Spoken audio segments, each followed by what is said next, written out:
Don't we all want credit for the things that we do? Isn't that true? Let's just imagine that you're a really good painter, right?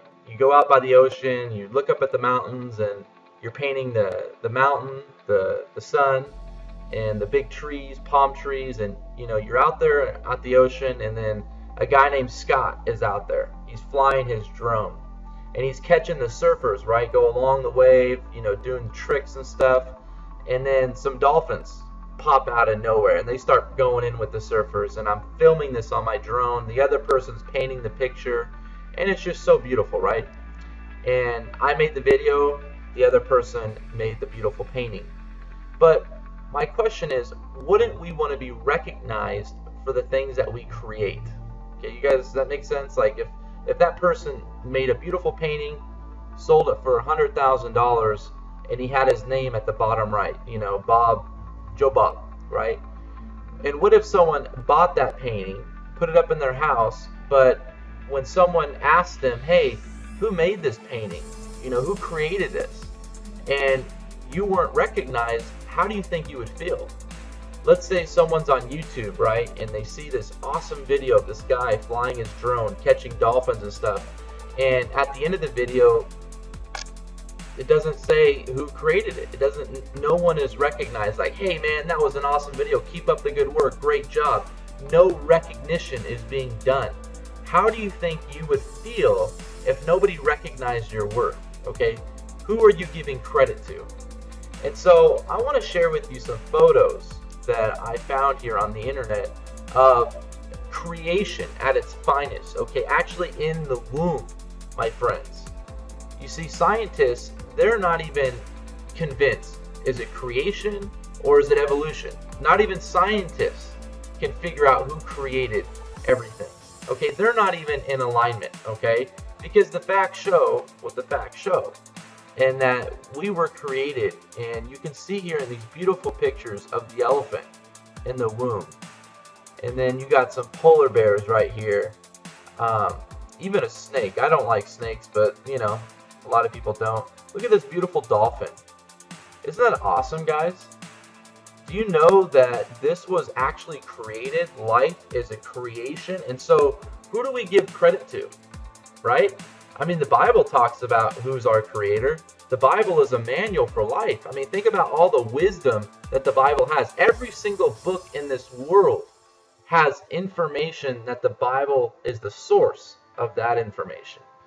So really, I mean, you could have the wisest person on earth, but they're not even anywhere near as wise as our Creator, the God of the Bible. And that's what's amazing about how important it is when you look at creation, when you look at this leopard in the womb. Okay, no man could ever do that. A lot of people, they buy a house, they buy a car, but these cars and houses, they can't love you. You know what I mean? They can't do really anything for you besides, the fundamental things of going to point A to point B. And so what I'm sharing with you is that our life that we have, okay, we need to give credit to our Creator, right? The Almighty, most powerful, just powerful God in the world. A God that actually can do things for you. Not an idol, not a bottle of water, not a cow, not a cross, right? Not an idol, okay? I'm talking about actually a God that will do things for you and already has done things for you. So when you look at these pictures here, I mean, this is incredible. This is awesome. I mean, look at this little chihuahua, right? I mean, what comes to your mind? What comes to your mind, guys? Does faith come into your mind or doubt? Does other people's thoughts and feelings come into your mind, or do you truly have that feeling in your heart that you do have faith and you do know that if you understand that the Bible is in alignment with everything that we see today, all the prophecies, all the history, not even history books are completely in line with the Bible. The Bible is a history book, and it teaches us so much about where we come from, how, what some of the things that we've done wrong, some of the most amazing um, rescues. You know what I mean? Where the Israelites needed rescued out of Egypt, right? And awesome leaders like King David, right? King David, I mean, one of the most awesomest people in the Bible that I think. And then his son Solomon, right? Who built the temple. And you know, you got people like Joseph, right? Who interpreted dreams of the king. The king was like, hey, you know, why am I having this dream of 7 cows that are really skinny and ugly and not nourished? And then why am I having the same dream but 7 cows that are fat and full?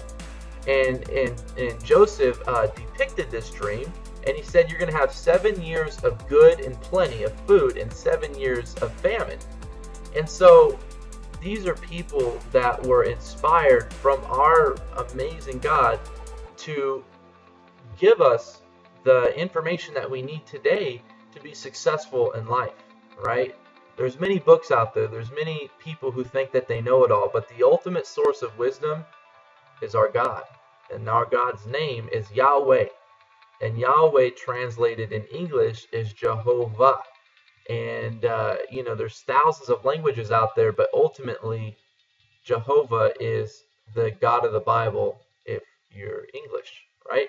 And so I really appreciate all of this wonderful information that I have. And, you know, I hope that this video can maybe open your eyes to maybe why am I giving credit to the sun, right? Well, who created the sun? Duh. I mean, who created the moon? Why am I giving credit to the universe? Well, who created the universe, right?